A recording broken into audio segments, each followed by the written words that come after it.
नमस्कार मैं Mujid ration card थका सकলৰ বাবে ভাল খবৰ रेशन कार्ड थका সকলৰ বাবে নতুন আঁচনি লৈ আহিছে অসম চৰকাৰে যদি আপোনালোকৰ ঘৰত এটা रेशन कार्ड আছে হেতু লাগিলে এপিএল বিপিএল বা অন্য কিবাই হোক মুঠতে যদি रेशन कार्ड আছে তেন্তে আপোনাৰ বাবে এটা ভাল খবৰ আহিছে আপোনালোকৰ ঘৰত কাৰ কোনটো रेशन कार्ड আছে আপোনালোকে সকলোৱে ভিডিওটোত এটা লাইক কৰি কমেন্ট বক্সত লিখি দিয়ক যাতে আপোনালোকৰ रेशन कार्डৰ কিবা ইনফৰমেশনৰ লগে লগে মই আপোনালোকক আগতীয়াকৈ জনাই দিব পাৰো তো বন্ধুসকল বলক আমি ভালদৰে জানি লও रेशन कार्ड থকা সকলক বা रेशन कार्ड থকা সকলৰ বাবে অসম চৰকাৰে কি নতুন আঁচনি লৈ আহিছে আৰু এই আঁচনিৰ সুবিধা আপুনি কেনেকৈ লব रेशन कार्ड থকা সকলৰ সুবিধাৰ্থে নতুন আঁচনি ঘোষণা অসম চৰকাৰৰ रेशन कार्डৰ হিতাধিকাৰীয়ে লাভ কৰিব অসম চৰকাৰৰ নতুন আঁচনি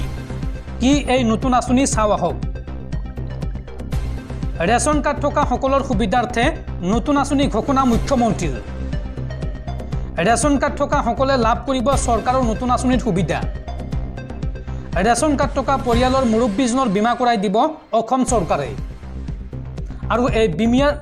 এই বীমাৰ প্ৰিমিয়ামৰ টকা দিব চৰকাৰে रेशन कार्ड थका সকলৰ বাবে পুনৰ এই বৃহৎ ঘোষণা কৰিছে অসম চৰকাৰে এখন কাৰ্ড অৰ্থাৎ 5টা বেটা বেটি रेशन कार्डर सुविधार कथा কৈ এই মন্তব্য মুখ্যমন্ত্ৰীৰ মাকুমত সৰ্বানন্দ সোণোৱালৰ হৈ নিৰ্বাচনী প্ৰচাৰ চলাই এই মন্তব্য মুখ্যমন্ত্ৰী হিমন্ত বিশ্ব শৰ্মাৰ আৰু লগতে অসমত নতুনকৈ 50,000 যুৱক যুৱতীক চাকৰি দিয়াৰ কথা ঘোষণা কৰে মুখ্যমন্ত্ৰী গৰাকীয়ে বন্ধুসকল আপোনালোকে নিশ্চয়তে বুজি পাইছে रेशन कार्ड থকা সকলক নতুন সুবিধা দিবলৈ ওলাইছে অসম চৰকাৰে रेशन कार्ड যিজনৰ নামত আছে অৰ্থাৎ পৰিয়ালৰ মুৰব্বীজনৰ বীমা কৰাই দিব অসম চৰকাৰে